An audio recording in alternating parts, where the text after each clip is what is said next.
Mesmo quando tudo pede um pouco mais de calma, até quando o corpo pede um pouco mais de alma. A vida é tão rara. Enquanto o tempo acelera e pede pressa, eu me recuso, faço hora, vou na valsa. A vida é tão rara. Enquanto todo mundo espera a cura do mal e a loucura finge que isso tudo é normal, eu finjo ter paciência. O mundo vai girando cada vez mais veloz. A gente espera do mundo, o mundo espera de nós. Um pouco mais de paciência. Será que é tempo que lhe falta para perceber? Será que temos este tempo para perder? E quem quer saber? A vida é tão rara, tão rara. Mesmo quando tudo pede um pouco mais de calma, até quando o corpo pede um pouco mais de alma, eu sei, a vida não para. A vida não para, não.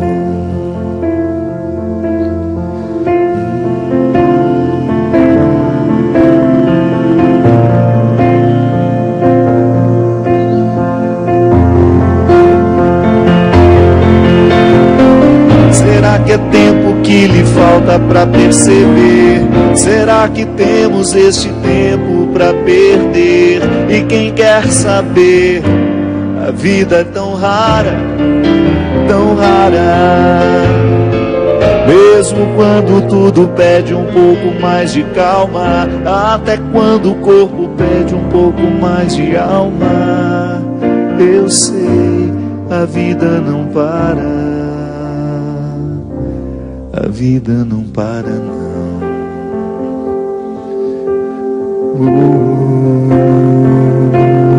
A vida não para. E é tão rara.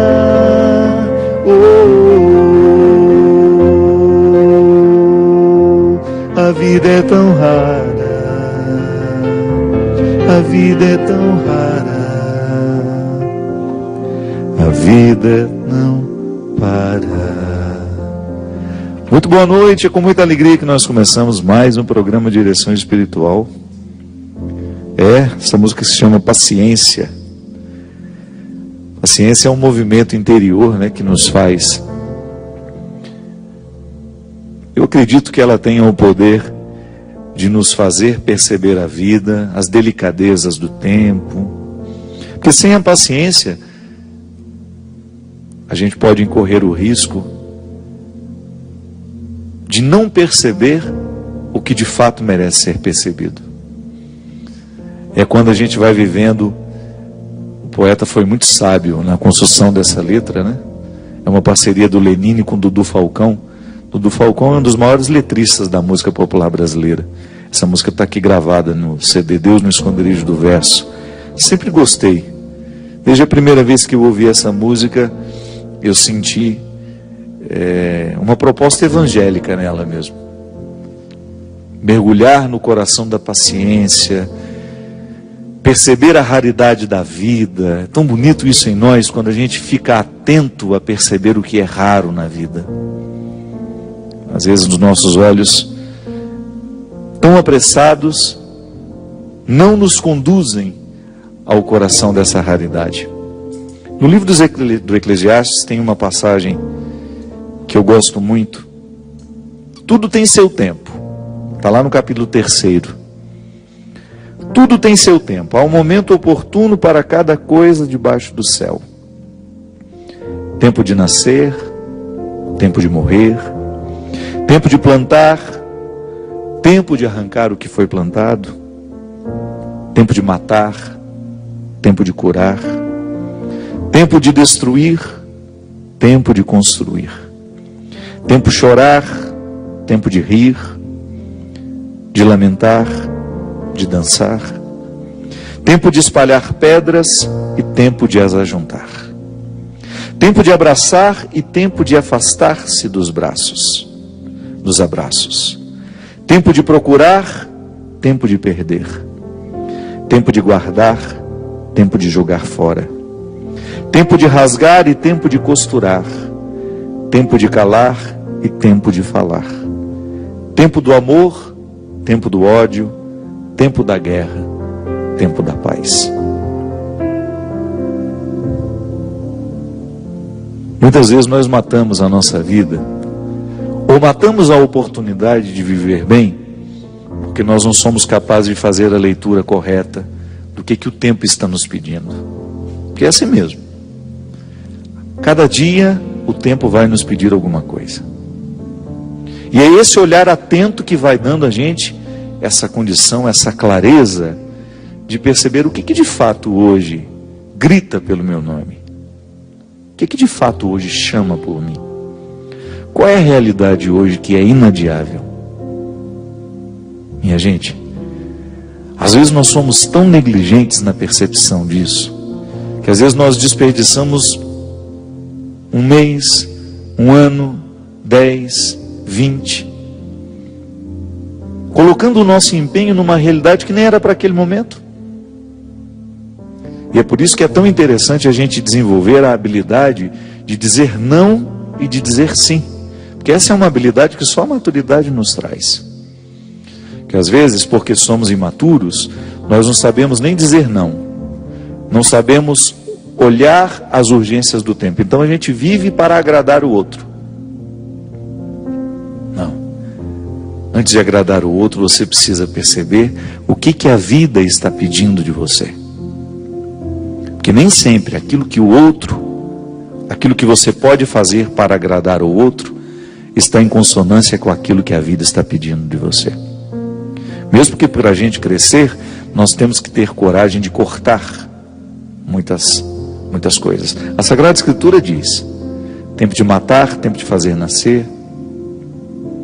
Tudo depende da percepção aguçada que nós precisamos ter para olhar o momento presente e descobrir o que de fato merece o nosso empenho. Quantas vezes eu na minha vida me empenhei no lugar errado, na questão errada, e depois não tem como ser feliz. Não tem como eu descobrir um contentamento sabendo que o meu empenho não foi onde deveria ter me empenhado. Não há possibilidade de eu me sentir realizado, de sentir-me bem com as minhas escolhas. Porque o que vai fazer com que eu me sinta bem é olhar para o contexto das minhas escolhas e ficar confortável com aquilo que foi escolhido. É interessante porque às vezes a nossa maneira de viver nos priva até mesmo dessa percepção. Nós estamos muito estranhos a nós. Não é estranho com o outro, não. É estranho a nós mesmos. Estranhos a nós mesmos. A música fala, né, que às vezes nós ficamos sem alma. O corpo precisa de alma. Sim, eu preciso de sustento para a minha vida. Eu preciso de significar a minha matéria. Eu preciso colocar alma em tudo aquilo que sou eu. Até na casa onde eu moro. Eu sempre que saio de casa, e agora eu fiquei 17 dias fora de casa, porque eu emendei o evento que eu tive em Maringá, depois com a peregrinação, e da peregrinação já fui para o evento de Recife. Fiquei 17 dias sem pisar na minha casa. E a vida tem me ensinado que a casa não é um aglomerado de paredes. A casa é um sentimento que me ocorre.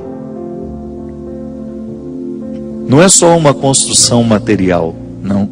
Quando eu entro dentro daquelas paredes que eu construí com o meu trabalho, ali eu identifico a alma que me sustenta. É um sentimento que me ocorre. Nós que voltamos da peregrinação agora, eu tenho certeza que todos experimentamos isso. Quando a gente abre a porta da casa, quando a gente entra, é um sentimento bom que nos ocorre. Isso é alma. É quando a matéria está plena de significados. É quando a gente começa a atribuir um significado que ultrapassa as paredes, os móveis, o telhado ou a laje, o jardim, o portão de entrada. É um sentimento que nos ocorre. E é interessante que a qualidade da nossa vida depende, está intimamente ligada à nossa capacidade de depositar a alma nas coisas. Eu não estou falando dessa alma, do significado mais profundo da nossa vida, dessa dimensão espiritual que me conecta com a eternidade. Não. Eu estou falando de tudo aquilo que vive e que faz sentido à matéria. Traz sentido àquilo que é material. Então a gente usa de maneira inadequada o termo alma. Perceber que os meus objetos estão perpassados por um significado que ultrapassa a matéria. Como dizia Rubem Alves, né? Existem coisas que são mais que coisas, são coisas que nos fazem lembrar. Isto é, virar um sacramental. Da mesma maneira como eu trago uma lembrancinha da viagem, aquilo é para mim apenas um sacramental de alguma coisa que foi boa, que foi vivida, que foi experimentada, que me fez bem. Mas agora, na minha oportunidade de colocar alma nesse corpo, nessa oportunidade única que eu tenho de viver diariamente bem a minha vida e assim inflar ar em tudo isso, da mesma maneira como eu percebo essa outra alma das coisas, da minha casa quando chego, de um sentimento que me ocorre, o viver bem, me trazendo a consciência de que hoje, quando eu observo as urgências da minha vida e me empenho nessas urgências, eu estou colocando alma no meu corpo. Ah, padre, essa visão separatista não combina com a teologia cristã. Eu sei, isso é só didática. Essa separação é apenas didática. Funciona tudo junto, corpo e alma estão, embora sejam realidades distintas, funcionam juntas. É unidade. Nós proclamamos a unidade de tudo isso. Agora, quando eu percebo, quando eu identifico que eu não estou fazendo, que eu não estou me empenhando para viver bem, eu estou sim fragilizando os recursos da minha alma, que são justamente para me ajudar a viver bem a própria vida do corpo. Trabalham em conjunto, minha gente. E nós muitas vezes negligenciamos a observância do tempo, como na escritura que disse. O escritor sagrado fala justamente isso. Tempo de chorar e tempo de rir. Há momentos que a própria vida te mostra a necessidade de chorar, de julgar para fora os seus excessos, de não ter medo da tristeza, de permitir que essa tristeza cave dentro de nós as suas riquezas e que nos ajude a encontrar a pedra preciosa que só o sofrimento poderia nos levar a conhecer. Depois vem o riso. O riso não nasce por acaso. A gente já cantava aquela música também, né? Ando devagar porque já tive pressa e trago esse sorriso porque já chorei demais. O sorriso é o resultado da lágrima bem chorada. O sorriso é o resultado final de um processo de luta que nós estabelecemos, de observar dia a dia qual é o empenho que aquele dia me pede, o que hoje eu preciso fazer para ter o direito do sorriso amanhã. E é bom, você sabe por quê? Porque à medida que nós estamos passando o perrengue, sabendo que ele será construtivo, já nascem pequenos sorrisos ao longo desse processo. Quando a gente fala de um sorriso final, é apenas a metáfora de um processo bem feito, bem vivido. Tempo de abraçar, tempo de se afastar. Quanto sofrimento, né? Em perceber o distanciamento como necessário ao crescimento do outro. É aquele filho que vai embora para estudar. Não dá para reter filhos. Por isso que é tempo de abraçar, é tempo de cuidar, é tempo de estar junto. E vai chegar um momento em que esse afastamento será necessário para o próprio curso da vida. Depois volta. Mas num primeiro momento a gente precisa do distanciamento. É a urgência do dia. Chegou a época, é preciso estudar. É preciso buscar um futuro fora daqui.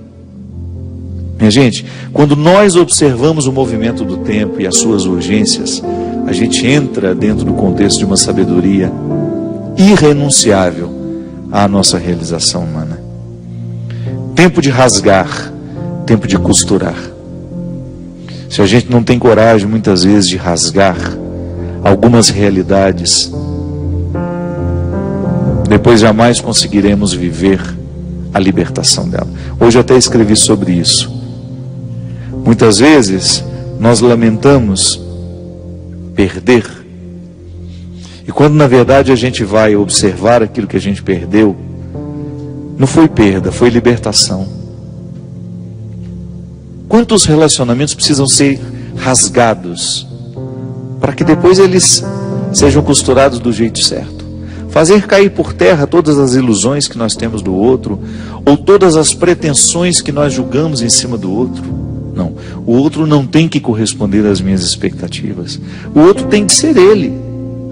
E se por acaso houve uma empatia comigo, ali construímos uma relação de amizade, se não, uma relação de respeito só. Mas é preciso rasgar. Nós precisamos viver o enfrentamento.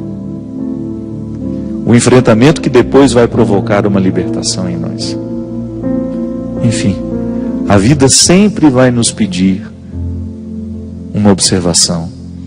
A vida sempre vai pedir de nós calma, paciência, porque com pressa nós passamos por cima de todas essas necessidades e não somos capazes de reconhecê-las.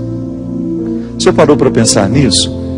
Que às vezes a vida não está dando certo, é porque você nem sabe exatamente o que você está precisando. Às vezes nós ficamos tão aflitos, tão angustiados, e não sabemos por quê. Faltou chegar ao ponto-chave. Faltou descobrir o ponto nevrálgico ali, onde de fato está iniciando o conflito. Paciência, né? A gente não tem paciência nem para descobrir o que está nos angustiando. É a nossa pressa, é a vida estranha que nós vamos vivendo. Boa noite, seu Christian. Tudo bem com você? Queria agradecer a todas as pessoas que nos escrevem, todas as pessoas que entram em contato com a gente, através de cartas, de e-mails, as pessoas que nos divulgam, que tornam o programa Direção Espiritual conhecido, que recomendo. Muito obrigado. Obrigado pelo carinho, pela oportunidade que nós temos de fazer esse trabalho. A Dilceia, lá de Barra Mansa, nos escreve. Ela fala assim: Padre, queria que o Senhor me ajudasse a atender os sentimentos que estão me ocorrendo. Perdi meu esposo e perdi também meu filho recentemente, e não estou conseguindo conviver com a saudade. Dilceia, não é fácil mesmo, minha filha, perder duas pessoas que são tão importantes na sua vida. É a estrutura da sua casa que de alguma maneira ruiu. E a gente leva tempo, o coração precisa de tempo. Nós não podemos querer a cura hoje, se nós precisaremos passar pelo processo que resultará a cura. E o luto, ele é uma realidade processual. O que é processual? Que precisa naturalmente passar por um processo. Quando uma pessoa morre dentro da nossa casa, minha gente, a estrutura é toda modificada. É impressionante como uma pessoa, se você retira uma única pessoa, é impressionante como a estrutura da família é modificada. E é igual um caminhão em movimento, cujas abóboras que estão ali atrás vão se ajeitando à medida em que a gente pega a estrada. É uma linguagem rural que eu já vi muito. Enchia o caminhão de abóbora, entrava para a estrada, elas iam balançando, aquela barulheira. De repente, assentavam e você nem lembrava mais que tinha aquele monte de abóbora atrás. Mas até que ajeita, faz muito barulho. Assim acontece na nossa vida. Sempre que alguém é retirado, o caminhão faz barulho. E a gente acha que aquele barulho será eterno. Eu me lembro a morte da minha irmã, quando a Heloísa morreu, foi tão traumático lá em casa, foi tão difícil restabelecer a casa sem aquela presença, ainda que ela não morasse mais com a gente. Ela morava em Belo Horizonte na época. Mas você tem que reestruturar o coração, porque o outro mora dentro de nós. Família não é só um lugar onde as pessoas moram na mesma casa. Família é quando as pessoas moram uma dentro da outra. E quando alguém morre, a gente perde aquele inquilino. Você perde aquela presença que até então estava dentro de você. Claro, vai permanecer pela saudade, mas você não abraça mais, você não encontra, você não fala. Então essa organização do luto, ela precisará passar pelo processo de acostumar-se com a ausência. E no seu caso, Dilceia, você ainda passa pela dura experiência de perder 2 pessoas num prazo muito recente. Minha filha, você vai ter que ter muita paciência com o seu sentimento. Isso não vai ficar diferente da noite para o dia. Você terá de acomodar essas 2 pessoas nas suas saudades, nos seus sentimentos, para você ter condições de continuar a sua vida como era antes. É claro que nunca será como era antes, porque não pode. Não é para quem não perde também. A vida não é a mesma, a vida nunca pode ser a mesma, até para quem não perdeu. A vida é sempre em movimento. Outro dia mesmo, uma amiga minha descobriu uma enfermidade do filho. E ela estava destroçada. A mesma enfermidade que o marido tinha, que foi extremamente dolorosa para eles, ela descobriu que o filho tinha também. O que dizer? Claro que a gente fala, estou do seu lado, estou rezando com você, mas aquele é um dilema que ela vai precisar enfrentar. Eu não tenho, por mais que eu a ame, eu não tenho como entrar no coração dela e viver aquele sofrimento por ela. Eu até a levei em todas as intenções das minhas missas durante a peregrinação. E pedi a Deus, pedi a Nossa Senhora de maneira especial, já que estávamos em territórios marianos, que Nossa Senhora fizesse no coração dela o mesmo que Deus fez no seu coração ao acompanhar a agonia de seu filho. Não é uma sentença de morte a doença do rapaz, mas é tocar a indigência, tocar o sofrimento. A gente não quer os nossos filhos doentes. Depois da notícia, que naquele primeiro momento parece que o mundo da gente desaba, depois, porque somos pessoas de fé, o nosso processo é reconstruir a realidade e a gente sai dali até melhor. Então nós nunca podemos querer a vida como era antes. Isso é coisa de criança, isso é ilusão. A vida nunca será a mesma para quem perdeu e para quem não perdeu. Nós precisamos nos adequar aos movimentos que o tempo fez. Sempre no empenho diário de colocar alma no nosso corpo, de encher de sentido a nossa vida, de nunca permitir que as dificuldades, que as perdas venham prevalecer sobre tudo isso. Agora, minha filha, à medida em que o tempo vai passando, a gente vai amadurecendo com o acontecimento. Quando Deus tem a oportunidade de agir na nossa vida, nesses momentos de dor, é impressionante como nós somos modificados para melhor. E isso é possível sim.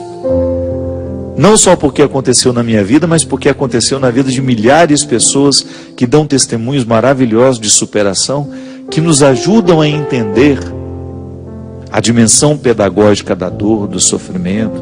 É a comprovação diante dos nossos olhos de muitas e muitas pessoas que passaram também pela dura experiência de perder filhos, de perder marido, de perder mãe, de perder irmãos, namorados, namoradas, esposos, esposas, e depois terem de dar continuidade à existência. Agora, a paciência com o processo é importante. Eu não tenho como antecipar essa cura. É igual o processo da cicatrização. Uma amiga minha, Adelina, minha companheira de viagem, lá de Fortaleza, espontânea o tempo todo, por isso que eu gostei dela desde a primeira vez que a vi. Ela tem o coração para fora. E aí, depois de uma das minhas pregações durante a peregrinação, ela me deu um bilhetinho só com uma frase assim: o que não inflama não pode ser curado. A inflamação é o primeiro movimento do corpo para ser curado naquilo que foi machucado. Então, uma inflamação é uma manifestação da própria imunidade do corpo, de querer expulsar aquilo que está agredindo a carne. E é mesmo. Uma frasezinha simples me fez lembrar que às vezes, quando a gente era menino, espetava um espinho na gente, aquele espinho doía uns 2, 3 dias, até que aquilo ficava amarelinho. E aí, a própria secreção fazia o trabalho de expulsar aquele alívio, né? Você apertava aquilo, vinha aquilo tudo para fora, aquela coisa feia, o espinho vinha embora e pronto. O corpo estava ali sem a dor. É igual aquela espinha horrorosa que a gente está na cara, que dói, e você vai lá, faz tudo errado, dá uma espremida, não é, Cristian? Quase quebra o espelho. Um alívio. Os dermatologistas não podem nem escutar a gente falar. Doutora Aparecida Lobo, minha querida dermatologista. Doutora Jandira também, minha querida dermatologista. Doutor Otávio, que eu, graças a Deus, a coisa que eu mais tenho na vida é médico.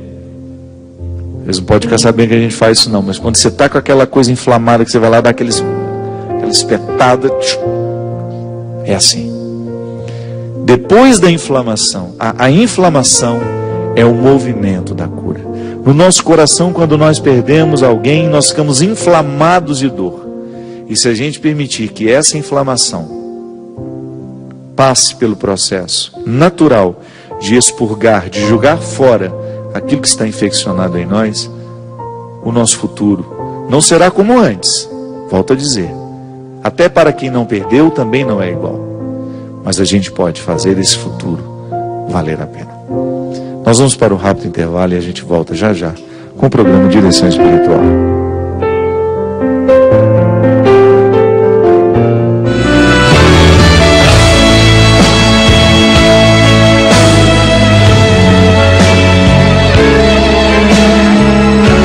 Estamos de volta com o programa Direção Espiritual. Obrigado você que está ligado conosco. Lembrando que amanhã, dia 1º de outubro, eu estarei em Barcarena, lá no Pará. Na verdade, nós já estamos fazendo um esquenta para o Círio de Nazaré, né? Semana que vem, nós teremos uma alegria de reviver. Amanhã, na verdade, começa o mês mais importante para o meu querido povo paraense. O mês de outubro, com todas as graças que vêm da devoção à Nossa Senhora de Nazaré, que nos traz o seu menino Jesus e que nos oferece o Evangelho como uma proposta de vida. Meu querido povo, se Deus quiser, estarei aí no Círio, mas amanhã terei o prazer de cantar no Festival do Abacaxi, Cristian. Vou trazer um para você. Será que vai ter abacaxi na festa? Deve ter, né? Então amanhã, e deve ser bom, porque os frutos do Pará são os melhores do Brasil. Amanhã estaremos em Barcarena. Você é o nosso convidado para participar da festa do abacaxi, não, Festival do Abacaxi. Eu não sou o abacaxi não, viu? Só apenas faço parte da programação. Nós queremos lembrar também que no dia 4 de outubro, eu estarei aqui na Canção Nova, no acampamento para as famílias. A minha pregação será às 10h15 da manhã. No dia 16 de outubro, estarei em Vila Velha, no Espírito Santo. Você que é de Vitória e Vila Velha, estão convidados para estar conosco no show Piano e Voz. No dia 17, em Curitiba, quero fazer aqui um comunicado que nós teremos 2 participações muito especiais no show de Curitiba, que é o meu querido Maninho, que estará lá também para um evento, acho que é um dia antes, e a Nina Jô, aquela cantora querida que eu já tive a oportunidade também de estar ao lado dela, que inclusive participou desse CD, Deus no Esconderijo do Verso. Então, no dia 17 de outubro, no show de Curitiba, teremos a participação especial do Maninho e da Nina Jô. E no dia 18, estaremos em Londrina. Já fizemos o show Piano e Voz e voltaremos para mais uma sessão lá em Londrina. Esperamos vocês.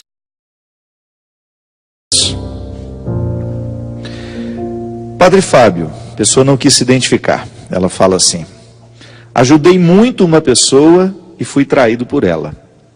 Essa pessoa foge de mim o tempo todo e ainda por cima, padre, me deve dinheiro. O que eu devo fazer?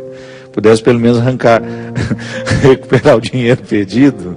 Mas você sabe que às vezes eu fico pensando que existe um prejuízo muito pior do que o financeiro, que é justamente a raiva. Eu me lembro que já passei algumas experiências na minha vida em que eu me sentia prejudicado por alguma coisa que o outro me fazia, e porque eu não era capaz de esquecer o que o outro me fazia ou me fez, eu estendia aquele malefício durante tempos na minha vida, porque eu era muito rancoroso. Hoje, graças a Deus, na situação, 4, 5 dias depois, já não lembro mais o motivo. Sei que eu fiquei magoado, mas não lembro mais o motivo. Porque a gente acaba desenvolvendo um mecanismo de defesa, de saúde, é mais que defesa, é de saúde. Porque guardar o rancor, guardar o ressentimento, é uma forma muito estranha que a gente tem de criar um prejuízo pior do que aquele que a pessoa já nos deu. Então a melhor maneira, minha filha, de vencer uma traição é a gente não se permitir trair. Porque se o outro me traiu, então tá bom, eu vou dar um jeito de fazer essa faxina na alma, mas eu não quero ser meu traidor. Eu preciso julgar a favor. Eu preciso ganhar essa partida. A vida é muito curta para eu poder ficar perdendo tempo julgando contra mim. Então, guardar a traição do outro, acomodar essa traição do outro dentro de mim, é uma prova, na verdade, é uma maneira muito, desculpe-me, impiedosa e burra de viver. Eu não posso ser impiedoso com o outro, muito menos comigo. Então é minha tarefa diária de organizar dentro de mim os sentimentos estragados que o outro largou e que não me pertencem. Eu preciso jogar fora isso. E é uma forma, claro que não é fácil fazer. Essa faxina espiritual, essa faxina afetiva não é fácil. Mas é uma forma que a gente tem de começar o processo de cura. Às vezes eu encontro mulheres que foram traídas pelos seus maridos e que ficam eternamente machucadas pela traição. Não deve ser fácil mesmo. A traição entre esposos é uma coisa que deve doer muito. Porque é uma fidelidade que é quebrada, é uma confiança que é colocada em questão. O que machuca mais nem é o fato do outro ter dormido com a outra, ou a outra ter dormido com o outro, não. É o ser enganado. É aquela quebra de confiança. Isso é que dói. E quando essa quebra de confiança se estabelece, pode deixar marcas profundas naquele que foi traído. E ali iniciar uma outra forma de traição. Tá bom, o marido te traiu. Passou, aconteceu. Agora, você não pode se trair. Você não pode alimentar em você sentimentos que sejam contrários à edificação, à sua edificação pessoal. Então precisa colocar um remédio, digamos assim, neste processo para acelerar essa inflamação, para jogar fora aquilo que está te machucando. E o perdão é a única forma que nós temos de expulsar do coração todo sentimento que possa ser contrário a nós. Perdoar, minha gente, é uma demonstração de inteligência. É religioso, mas é também uma demonstração de inteligência, de astúcia. Porque quando você perdoa, você liberta o seu coração do sentimento que o oprime. Guardar mágoa é coisa de gente burra, que está movida por uma burrice, que às vezes é temporária ou às vezes pode durar a vida inteira. Reter mágoas, como se aquilo fosse algo precioso, é uma demonstração de escolha infeliz, de burrice mesmo, não tem outra palavra não. Toda vez que eu recolho a mágoa e coloco essa mágoa num destaque dentro do meu coração, outra coisa eu não estou fazendo senão sendo burro, porque nenhum benefício ela me traz. Nunca vi na minha vida uma pessoa ser beneficiada pela falta de perdão, pela mágoa guardada. Então, perdoar a pessoa não significa trazê-la de volta, não significa restabelecer o vínculo, não. Porque às vezes a gente tem consciência de que a distância é a melhor maneira de ser, de se estabelecer a cura e o respeito. Agora, não adianta nada manter a pessoa distante se você traz ela para dentro de você todos os dias através da mágoa. Então é preciso varrer o coração, jogar a mágoa, e depois você vai até saber vivenciar melhor o distanciamento que foi necessário para a cura do sofrimento. Também não quer se identificar? Padre, gostaria muito que o senhor falasse sobre transtorno bipolar, pois o meu esposo tem essa doença, e ele foi se confessar e o padre disse que essa doença não tem cura. Gostaria que o senhor também falasse sobre a síndrome do pânico, sobre a depressão. Minha filha, são muitos assuntos e eu nem tenho competência para ficar falando deles. O que eu posso dizer é que o transtorno bipolar pode ser tratado, sim. Existe medicamento. A pessoa que identifica o transtorno bipolar, melhor, ela nem consegue identificar, é o médico que vai dizer isso, né? Mas se ela apresenta sintomas que já, de alguma forma, indicam que ela está sofrendo o transtorno bipolar, ela precisa de um psicoterapeuta, precisa de um psiquiatra, e existe medicação, sim, para ajudar a minimizar os efeitos da bipolaridade, porque a pessoa sofre muito com isso. A pessoa bipolar, ela tem uma dificuldade muito grande de administrar-se, porque quem não tem o transtorno já tem dificuldade, não é assim? Não é fácil a gente se administrar, não é fácil a gente dar conta de ser quem a gente é. Diariamente nós estamos vivendo um embate para a gente dar conta de ser quem a gente é, para a gente não ficar sucumbindo com as nossas mentiras, com as mentiras que os outros julgaram sobre nós, com as projeções que vieram de fora, porque às vezes a gente nem chegou a ser quem a gente pode ser, a gente se reduziu a ser quem o outro gostaria que a gente fosse. É um crime. Então o embate, ele é pessoal, diário, até para quem não tem o transtorno. Eu preciso olhar no meio de tudo aquilo que eu sou, quem eu sou de verdade no meio desse monte de coisa que eu faço. Eu faço isso, faço aquilo, papapá. Você, quando você olha para a sua vida, você tem uma série de atividades que pode sim ocultar quem você é de verdade. Aí você precisa fazer o seu esforço para identificar onde é que eu sou mais verdadeiro, e ali estabelecer a sua luta. Eu gosto de fazer uma leitura religiosa disso, porque isso é psicologia. Psicologia vai nos dizer que nós precisamos lutar pela nossa verdade pessoal. Quando você faz uma leitura religiosa, você vai identificar assim: Deus quer a minha verdade. Deus sabe quem Ele criou. Deus sabe muito bem aonde o Padre Fábio pode chegar. Mas o diabo sabe também. O diabo divide esse conhecimento com Deus. Então qual que vai ser a ação de Deus na minha vida? Potencializar, abrir os meus caminhos, colocar pessoas na minha vida que me ajudem a chegar ao que Ele quer que eu seja. Porque Ele me ama, e quem ama quer que o outro seja o máximo que pode ser.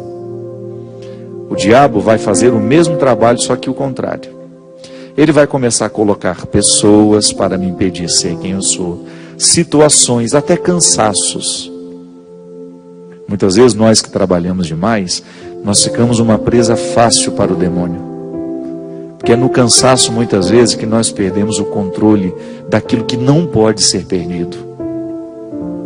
Muitas vezes porque estamos no ativismo, nós deixamos de preparar o coração para que Deus encontre espaço para nos fazer ser quem a gente é. É por isso que o ativismo é o território privilegiado para a ação do demônio. Aí, quando eu não tenho condições de me administrar, quem é que vai me administrar? As minhas fraquezas, os meus pecados, os meus excessos. Então será sempre um embate pessoal. Agora o bipolar, ele não tem condições de estabelecer essa luta, porque ele está psiquicamente prejudicado por um transtorno que se estabelece, minha gente, por motivos que eu desconheço. Eu não sou médico, aí nós teríamos que trazer aqui um psicoterapeuta para poder nos dizer por que nasce um transtorno bipolar. Um trauma, por exemplo? Uma perda? Porque, na verdade, o que é o transtorno bipolar? Uma maneira que a pessoa tem de esconder aquilo que ela não tem coragem de assumir para ela mesma. Por isso, 2, 3 personalidades. De repente, ela é a pessoa mais carinhosa do mundo, mas num estalo de dedo, ela se torna a pessoa mais cruel que nós podemos conhecer. E não é bom ser assim. É preciso que a gente tenha uma estabilidade, até mesmo para facilitar a convivência de quem está ao nosso lado. Eu não posso amanhecer cada dia de um jeito. Aqueles que vivem comigo vão ficar muito mais tranquilos se souberem que eu tenho uma estabilidade emocional. Claro, há dias em que a gente está mais triste, há dias em que a gente está mais animado, mas um equilíbrio nisso tudo. Então, quando nós identificamos que há um transtorno bipolar, nós precisamos de ajuda. Agora, há uma questão muito importante, minha gente. Nós não podemos usar dessa doença que é séria para poder justificar os nossos desequilíbrios pessoais. Tem muita gente aí querendo também se passar por bipolar só para ocultar os seus pecados, as suas negligências pessoais, os seus descuidos. Isso não é justo. Volto a dizer, o empenho pessoal para poder favorecer a ação de Deus, para potencializar ser quem a gente é, isso é diário. A gente não pode brincar com isso, não. Eu preciso todos os dias me empenhar para que a minha vida seja um território, seja um canteiro de obras de Deus e não do seu inimigo. Eu sou um canteiro de obras onde Deus precisa ser o arquiteto, o construtor. Agora, se eu abro a guarda, é bem provável que esse diabo, esse infeliz que não tem o menor interesse na nossa felicidade, ele venha colocar em nós os seus trabalhadores, o que nós não queremos definitivamente. Padre Fábio, meu nome é Roberto Luiz, eu moro na cidade de Aracaju e ultimamente eu ando tropeçando em minhas limitações. Dói meu peito, o pensamento fica sem lógica, como se tivesse sido acobertada a razão. Acredito que me perdi em mim, estou sem rota, sem rumo, sem luz. Talvez o exagero seja um sintoma da ausência de razão. Sinto-me assim, independente de qualquer superlativo emocional. A insegurança é tão grande, Padre, que acredito que não sou importante para ninguém. Não me sinto amado pelos amigos, não me sinto querido no trabalho, nem mesmo pelo meu irmão, pela minha namorada. No meio de tudo isso, tenho que encontrar forças para trabalhar. Sim, um belo paradoxo. Sou um psicólogo e me sinto doente, querendo ajudar outras pessoas. Sei, não nego que preciso de ajuda. Preciso aprender a não desistir de quem eu sou, ou melhor, de quem eu era. O sorriso já não vem com tanta facilidade, Padre. No lugar dele existe um rosto sério, fechado, preocupado.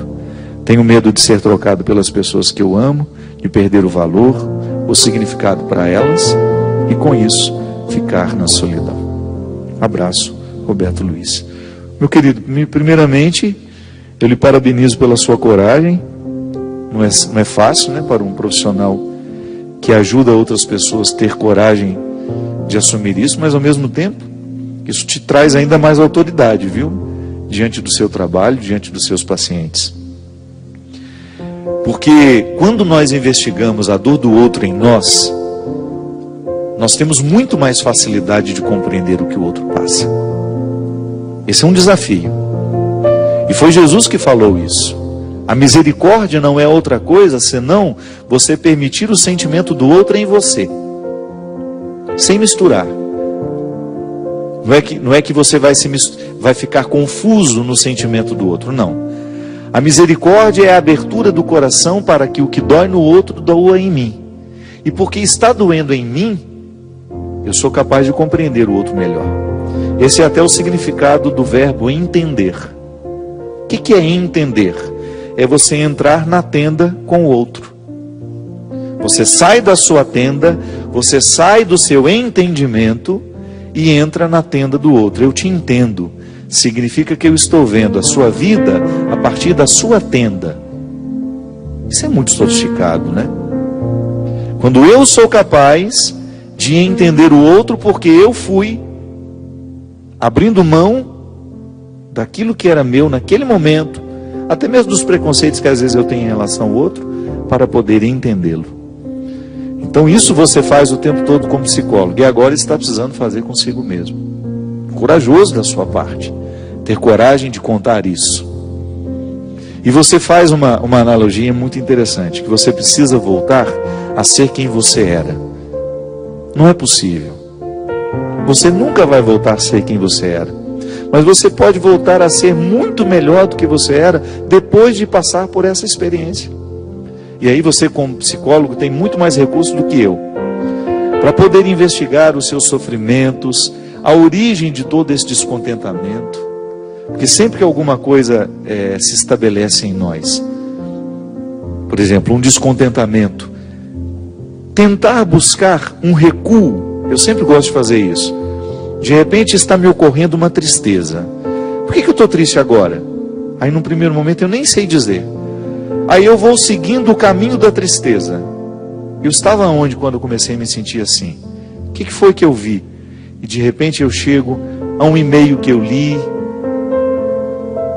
algum telefonema que eu recebi, algum sentimento que me ocorreu naquele momento, e que depois foi avolumando, desenvolvendo em mim uma insatisfação que teima em ficar.